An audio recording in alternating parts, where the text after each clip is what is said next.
لا انا عمال بحب السهر، سيبني اسهران. طب اول مشكله بتاثر عليا زياده الوزن ليه؟ اما بسهر في هرمون اسمه الجيرلين. الجيرلين ده بتاع الجوع، هرمون بيطلع من المعده بيقول لك انت جعان كل، ده بيزيد افرازه مع السهر.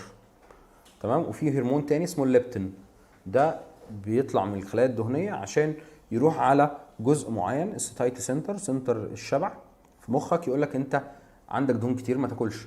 فافراز الجيرلين اللي بيجوع بيزيد، وافراز الليبتين اللي بيشبع بيقل، فبتحس بالجوع اكتر فبتاكل اكتر، فده ممكن يتخنك، فبيدخلنا بقى في مشاكل السمنه. بقى عيش بقى في مشاكل السمنه كلها.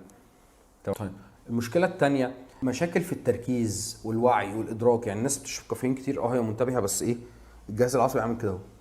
يعني انت مش مركز، انت سهران. الناس او بيقول لك انا بضرب، في بعض الناس تقول لك انا بشرب بعض الادويه وبعض المواد اللي بتخليني افوق، او بعض المواد المخدره زي الترامادول او الحاجات دي اللي بتخليني اطبق يومين ثلاثه. هو بيطبق بس ايه، مخه رايح في داهيه، يعني هو تعبان مرهق مستنفذ.